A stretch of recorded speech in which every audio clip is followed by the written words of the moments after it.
Wind directions are coming from the north, and they're going to pick up as the I-center moves into San Diego County this afternoon. Any location in San Diego County could receive tropical storm force winds, which are about 40 miles per hour with gusts to 60. So any location in the county is going to receive 1 to 3 inches of rain in about a 12 hours time this afternoon. So it's important to know that just because your area may or may not be having the same or significant impacts, other parts of the county will and already have received those. The majority of this storm system will be moving through our area this evening. So after 9 o'clock, we're going to start seeing a break gradually with less rain, infrequent rain, and the winds gradually dying off, last in our mountain areas. This is a historic event. 1939 was the last tropical storm strength system that moved into Long Beach.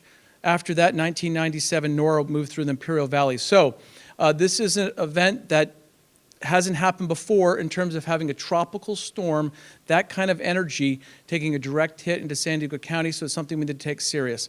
Our mountains and deserts could receive as much as 5 to 10 inches of rain. In some places in the deserts, that's a year's worth.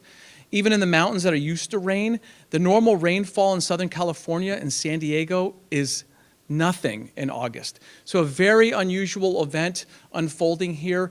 We've got to stay in place, stay at our home. Good day to watch the TV, watch the radar over the next several hours because it is coming and the forecast is on track. The latest information will be posted in real time from the National Weather Service, including warnings. So make sure you follow road closures and follow warnings if they do come to your cell phone or on your TV in your local area. Thank you. Good afternoon, everyone. Kelly Martinez, Sheriff, San Diego County. I just want to reiterate what the chairwoman said. You know, San Diego County is really good at preparedness. We've done a great job with all county organizations, law enforcement, first responders, and all of our government entities preparing for this storm. However, we need our communities to also help us out. We need to stay home. We need to really heed the warnings that the worst of the storm has yet to come. Most of the unincorporated San Diego counties, the East County, the backcountry, our rural communities are going to get hit the hardest with this storm. And it's not just the impacts of the storm itself this afternoon. We need to really think about tomorrow after the storm's through and getting across our roadways that might have some flooding, some significant debris. So be cognizant of that, be cautious, and if you can stay home at all today, you should. Thank you, and next I'd like to have CAL FIRE Chief Mel, I'm going to mispronounce his name, Mel Nirich? Jason Mallard. Thank you. Thank you, Sheriff. Good afternoon, everyone. Thank you all for joining us today. And it's been a crazy week, as you all could imagine. We started the week chasing fires down in the southeast portion of the county in the community of Potrero. Immediately had to make a hard pivot to the right to go and start preparing for the effects of the storm. Rest assured, your San Diego County fire agencies are well prepared and up to the challenge. Across the county, all of your fire stations and fire departments are fully staffed, and many have augmented their staffing and resource capability to provide additional surge capacity for this storm. Amongst a coordinated effort with Cal OES, we have 6 water rescues strategically placed throughout the county, 10 additional strike teams in the county, as well as numerous command and general staff throughout the command centers to help organize emergency response. We've also moved four-wheel drive fire engines to some of the more rural and isolated communities within the county that have the risk of being cut off should conditions deteriorate. So far, we've been very glad to see that the public has been heeding the warning and paying attention, being proactive and taking the matters into their hands. We've given out 36,000 sandbags out of San Diego County fire station locations in the last 48 hours, and there's more available to them currently. For exact locations with specific addresses, you can go to readysandiego.org. And with that, I would like to turn this over to Derek Gaddy, for the Public Works Assistant Director. Good afternoon. Your health and safety are the top priority of our Public Works field crews who have been out in the community for days preparing for the impact of the storm. We are closely monitoring its path through our weather center, and our dedicated team has been coordinating efforts around the clock to ensure safe roads and public spaces throughout unincorporated area. Before Hilary arrived, our crews cleaned roadways and storm drains of debris and posted road closure signs at known flooding spots. Our equipment and teams are ready to respond quickly as conditions change and our county road stations are supplying the fire stations with free sand and sandbags to help protect your property. Please stay at home if you can. This helps our roadways, keeps our roadways clear for emergency responses. If you have to go out, look for closure signs and do not enter flooded areas on foot or in your car, since you can't tell how deep the water is. Please use alternate routes to ensure your safety where you can. We continue to update our social media pages with road closures and other important information. For Facebook and Twitter, see SD County DPW, all one word, and there'll be more information posted there. Again, as you heard from some of the other speakers, you would certainly want to also register for alertsandiego.org and download the SD Emergency mobile app to stay informed. Thanks and be safe. I'd like to introduce Carolyn Nguyen, the Chief Executive Officer of San Diego Gas and Electric.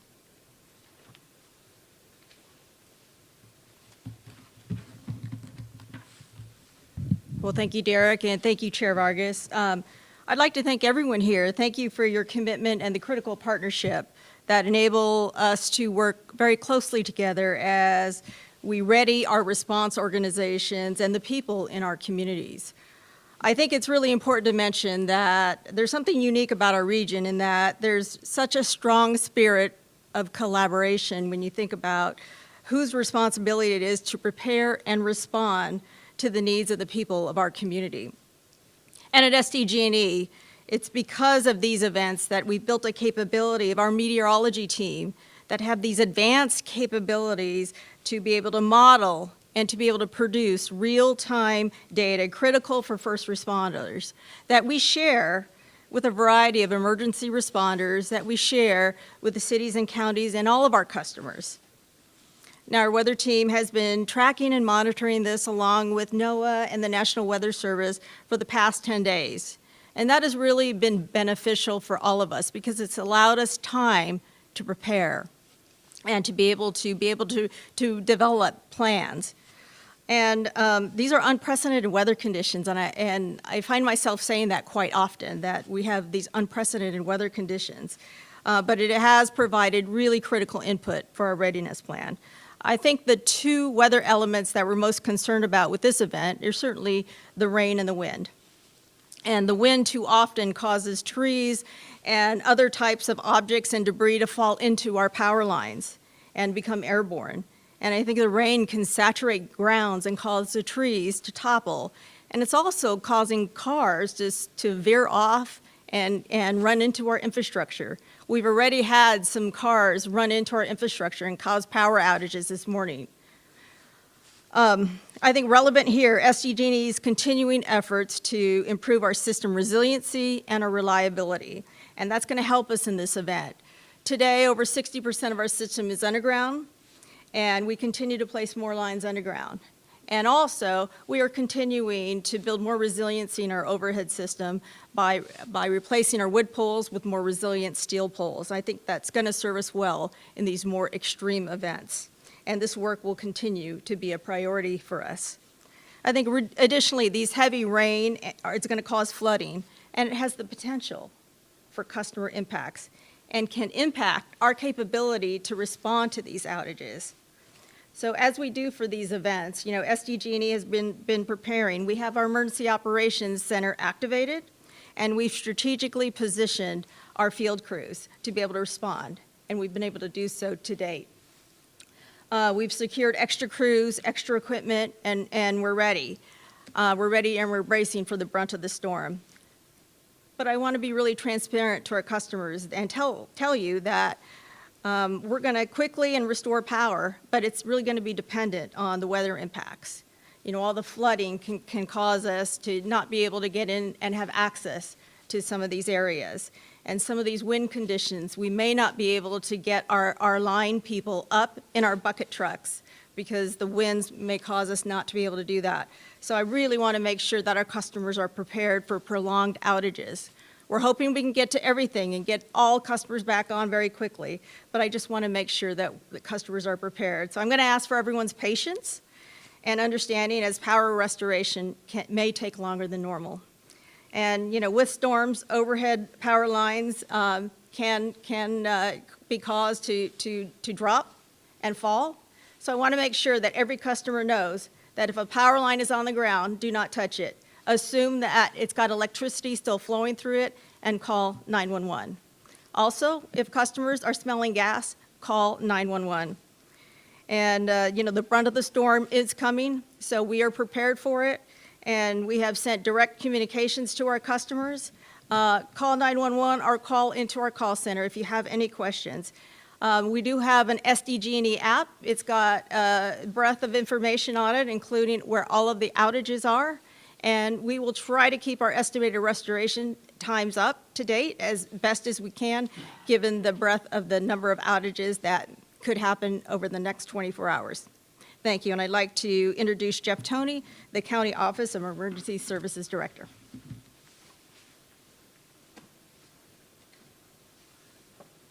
Thank you, Caroline.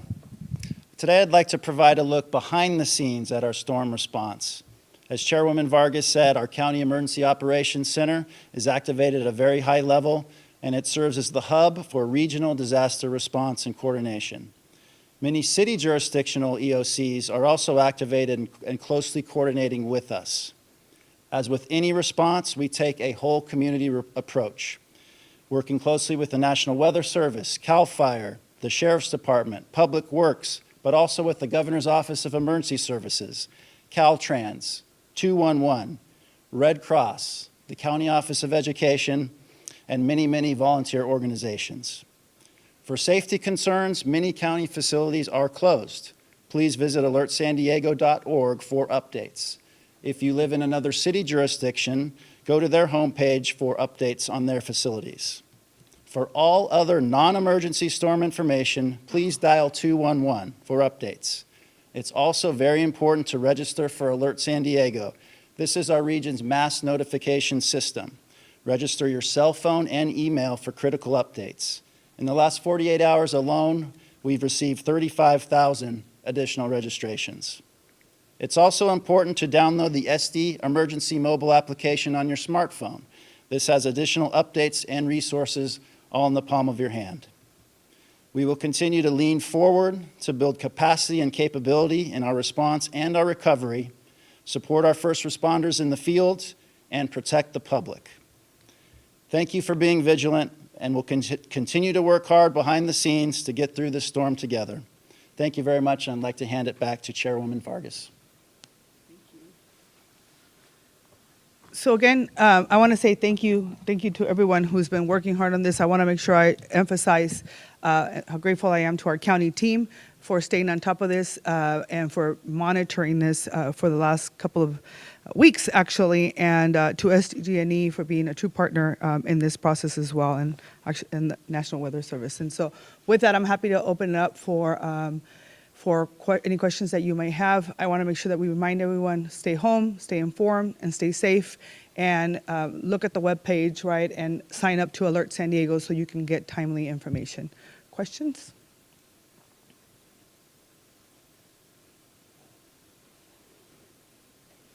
All right. Good. Yes, sir. Looks like the brunt of the storm is going to be done by 9-ish. Yes. Can you tell me what happens after that, after the storm passes through? Well, I think what we're going to continue to do is monitor any of the damage that has taken place, if any, and what happens, and then we're going to make sure that we have a plan in place to help support those that may be in need, working closely with SDG&E and our first responders to make sure that we are addressing that. But we'll keep you updated. I think that's the most important piece, that we're going to overly communicate with our community so that folks have the information that they need. But for now, just asking folks to stay home and stay informed, stay safe. All right. With that, thank you very much. Chairwoman Nora Vargas is wrapping up the county presser on Tropical Storm Hilary right now, of course, with all of the different teams from CAL FIRE to the Office of Emergency Services in our county. CHP has thousands of officers out. There are multiple reasons why all of that is activated, as we are in a state of emergency, not only in our county, but in Southern California on the state level.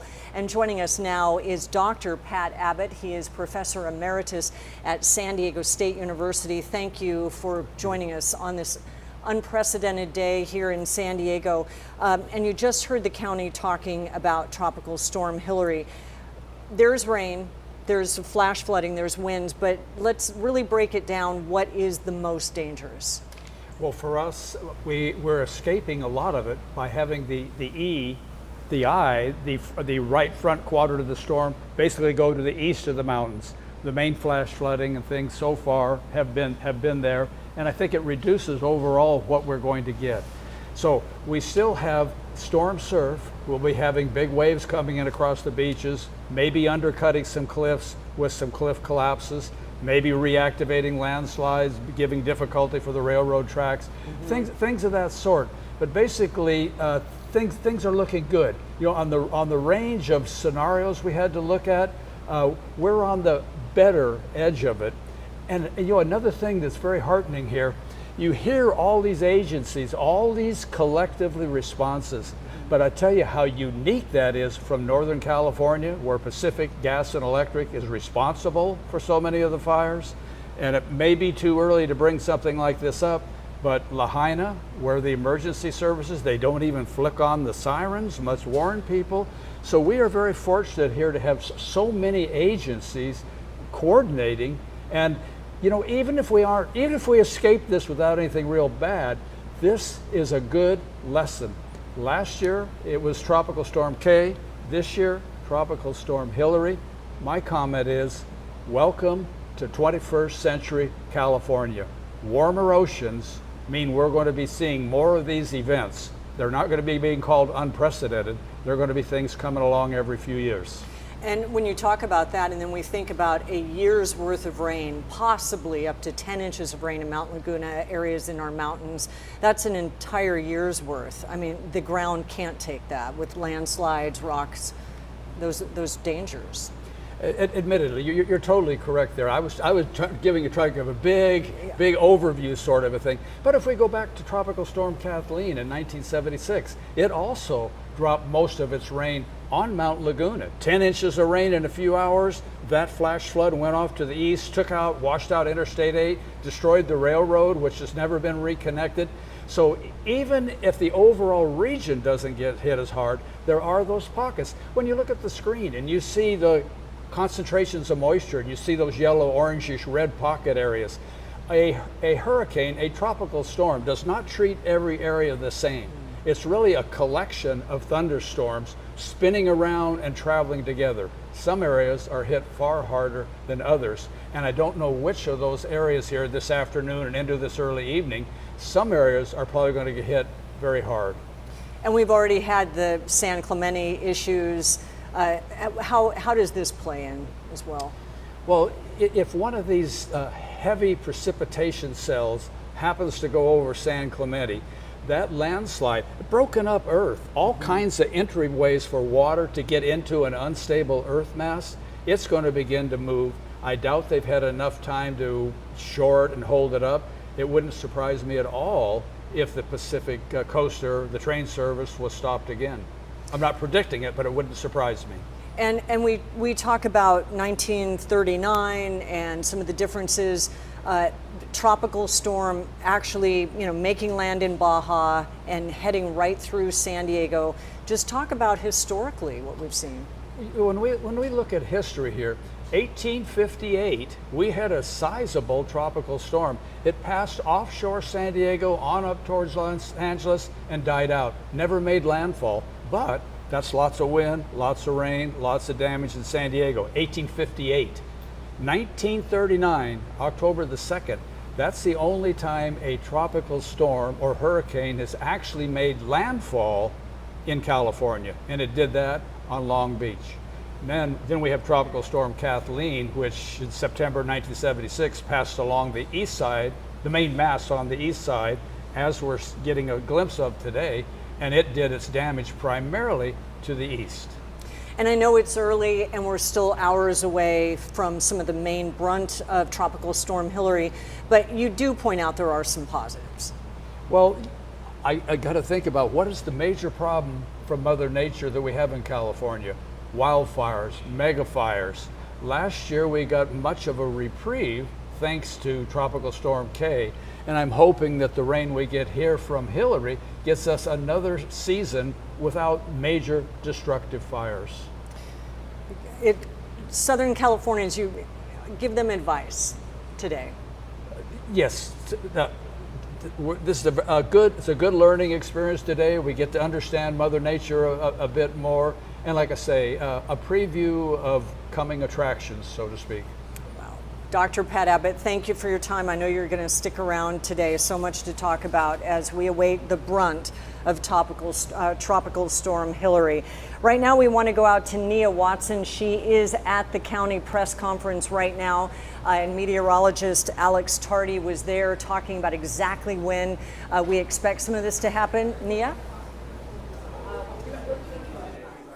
Yeah, Kimberly, like you said, I'm here with Alex Tardy. Tardy, you just said earlier that you expect Tropical Storm Hilary to make landfall between 2 and 6 p.m. Can you describe what that means for San Diegans? What will we see out there? Yeah, sure. So Tropical Cyclone Hilary is now in the northern Mexico Baja over land, so it's weakened as we expected. The center of it, what's left of it's going to come into San Diego County around 3 or 4 o'clock in Metro San Diego, reaching North County by around 6 o'clock. What that means for everyone is that'll be the heaviest rain. That'll be the most erratic and the strongest winds, and why we have a tropical storm warning for the first time in effect right now. The coast and the mountains, a lot of different weather going on. We've already seen 80-mile-per-hour winds in the mountains.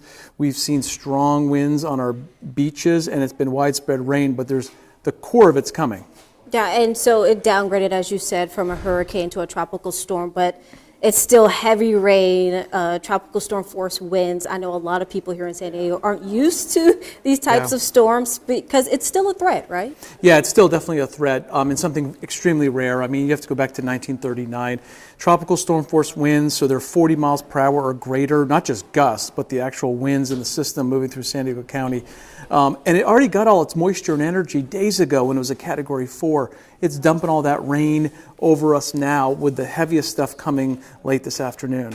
You said that San Diegans across the county will feel some impact from the storm regardless of where they're at. Yeah, that's true. Everyone's backyard's going to be different, but everyone's going to have impact in terms of some urban flooding, maybe trees and branches, power outages. Some areas could be severe, other areas might be minor. Can you talk about the areas you expect to get the most flooding or the strongest winds in the county? Yeah, in the county, we're really concerned. We've already issued flash flood warnings from about Mount Laguna down to Interstate 8, and we were getting some mud and rock debris flows in that area. I expect there to be some road closures there and some damage, and that's also where they're getting some of the strongest winds. Now on the beaches too, I'm concerned because those areas are getting a large south swell, they have strong winds, and they're getting all that rain runoff. Yeah, and so people, they kept reiterating it. County officials, stay home, stay informed, stay safe. What can people do? I know remove patio furniture, things can fly around during this time. Can you give some advice for San Diegans right now? Yeah, that's something you want to have taken care of. If you haven't yet, do it, the light objects in the backyard, because we'll get some swirling winds as the eye center moves by early this evening. Tomorrow we'll be able to assess the damage. The sun should come out and the system will be way to our north. But this is the time to be home, watch the weather radar in a very rare event like this, and take care of your house. All right, Alex Tardy with the National Weather Service, thank you so much for speaking with us. Thank you. Kim, we'll send it back to you in the studio. Right. Thank you so much, Nia. We also have our weather anchor, Moses Small, in studio right now, not only tracking Tropical Storm Hilary, but looking at all of the watches and the warnings coming in this afternoon as the brunt is headed our way in a matter of hours. Moses? Hi, Kim. Yeah, these conditions are just changing by the minute. Of course, we still have our tropical storm warning covering large parts of Southern California, but here at home, we also have 3 separate flash flood warnings. I'll take you through them. The most recent one is in this part of North County, right near Borrego Springs. That one's going to last until 4:15. We have another one covering the southeastern quadrant of the county, and another one closer to the central part of the county. That's also going to go until 4 p.m. And so we're seeing this massive flooding. Of course, it's a lot of warnings. And if you take a look at the path of this storm right now, still off of Baja California, but it's going to make landfall in San Diego County throughout the afternoon and the evening. So we have not seen the biggest impacts from this storm quite yet. And then as we get into Monday and Tuesday, it's going to break apart, become less organized, but not before bringing us massive rainfall that we're seeing right now. The Pinpoint Doppler Live shows we are seeing showers across the entirety of San Diego County. San Diego itself has seen a ½ inch of rain so far. Carlsbad, where we've seen power outages today, they've seen over ½ an inch. And in Mount Laguna, we've seen some of the largest rainfall totals. They've received more than 4 inches of rain so far. And the National Weather Service also tells us that some of those rainfall totals could easily double or even triple over the next 12 hours. We can see along the coastline, this rain futurecast showing pretty conservative projections that San Diego could receive nearly 1.5 inches of rain. But we're also told that Mount Laguna could see 7 to 10 inches of rain by the time this storm passes us by. In addition to that, we're also waiting to see what the most severe impacts of the wind will be. Any one of us around the county can easily see tropical storm force winds that are capable of toppling trees, creating very dangerous conditions on the roadways, or also creating dangerous conditions for people in buildings. And so, Kim, unfortunately, the worst of this storm has not come quite yet. I'm going to keep tracking all of those conditions, and I'll make sure that I have the best information to help us stay safe. Yeah, we know you will. Thank you, Moses, for that. We are getting word San Diego Unified has canceled all classes tomorrow in the district. We also know UCSD is closing campus tomorrow because of Tropical Storm Hilary. There are power outages that have already sprinkled the county, started early this afternoon.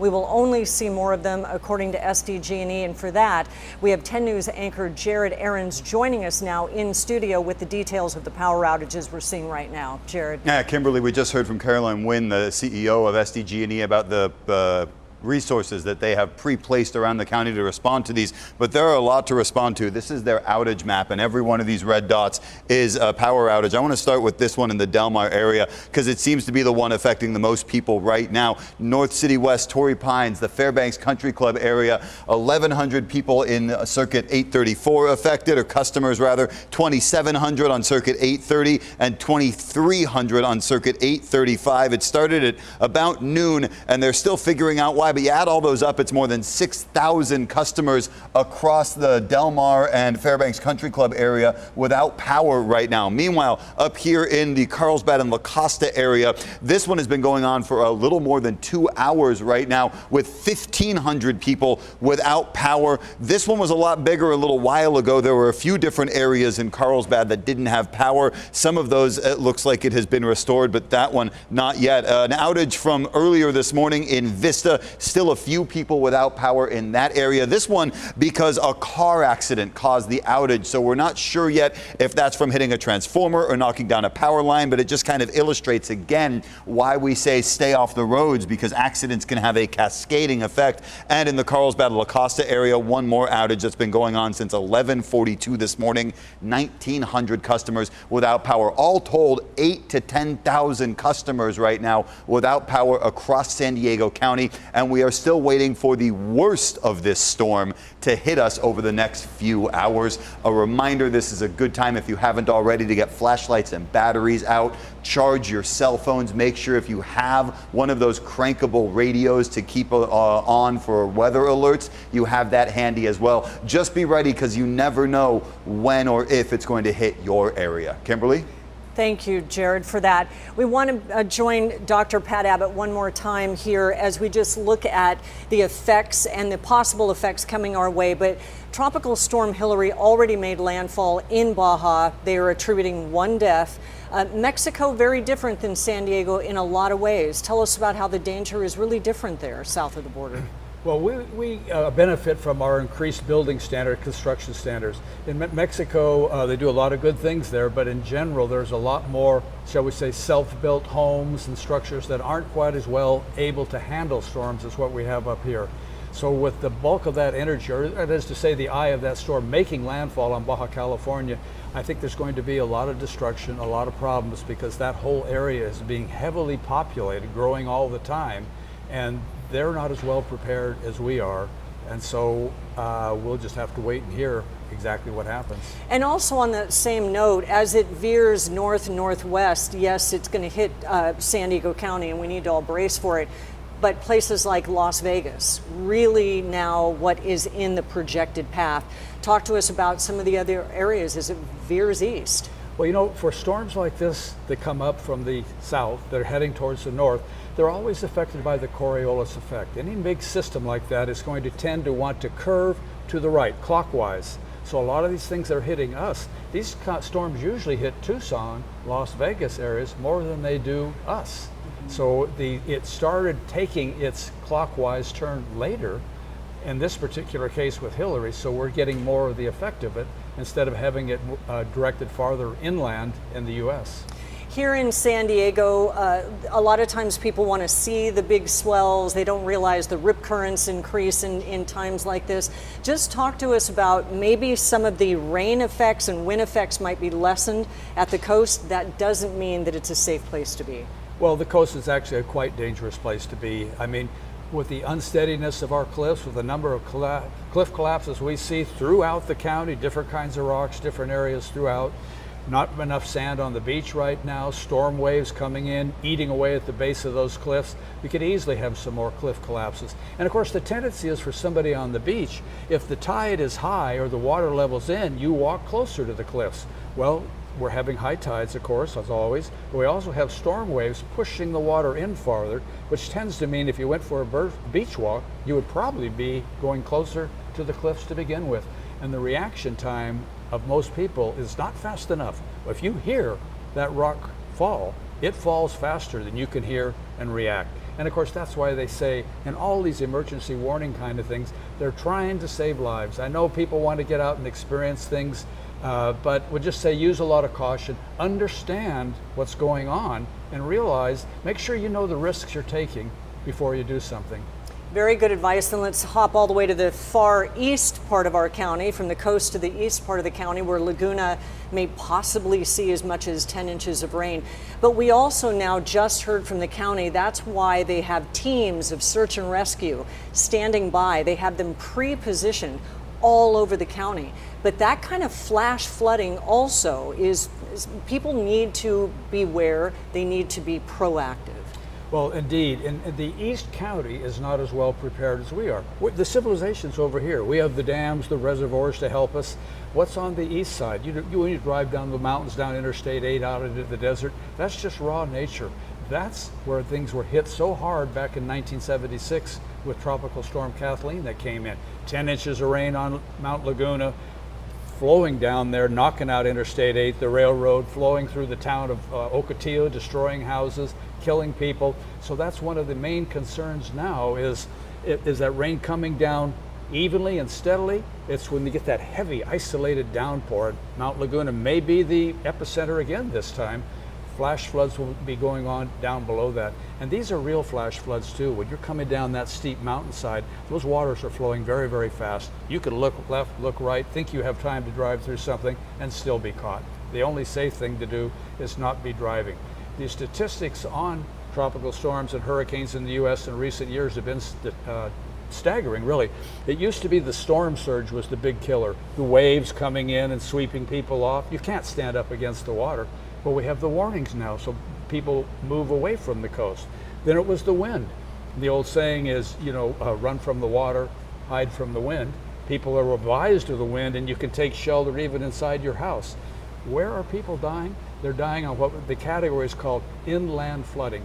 And that's people driving their cars, not innocently along a road where a wave comes out of nowhere and gets them, but driving along a road saying there's a little bit of water there, I think I can get through, and you can't. The power of running water is overwhelming. A car is no match for a 2-foot deep flood. And that's the sort of thing where most of the deaths in the U.S. occur now with hurricanes, oddly enough. After the hurricane, while the water's flowing, people driving their cars are being killed more than they are at the beach, statistically overall. And statistically, trying to walk through moving running water, 6 inches is dangerous. I relearn that lesson all the time. You're up in the mountains, you're someplace, you go wading across a little creek, and that's only ankle deep, and it doesn't knock you down, but you feel that power, and you think, oh my goodness, I'm not going any deeper. This is a lot more strong, has more strength than I do. I'm backing out. Respect the water. It has incredible power. And when you see, you have such history in this county and in all of these emergencies, and when you just saw with the county that every single emergency service is activated, coordinated, state level, county level, I'm curious your reaction. Well, I think we're a role model for the rest of the nation, a lot of the rest of the world. Even when you see SDG&E CEO come in and talk about all those sorts of things, they've set up their own weather stations, they have their own firefighting helicopters. They've undergrounded, she said they've undergrounded 60% of their wires right now. That means look how many mega fires are blocked from starting because the cables are underground. But I would invite Hawaiian Electric to come over and talk to SDG&E, PG&E to come down and talk to them. So we are actually beneficiaries. We have the great services from the county and the other government agencies, but SDG&E has turned into being a tremendous ally along with the governmental agencies. So when we hear the proactive power outages, we need to be patient with it. Exactly, exactly. To live without power for a few hours to prevent a wildfire or some other kinds of a disaster, yes, please do. But be patient and wait it out. Think how lucky we are to be inside and shelter and be able to experience this. And Professor Emeritus at San Diego State, Dr. Pat Abbott, thank you for your expertise as always. We are going to break back into coverage as it warrants as we follow Tropical Storm Hilary.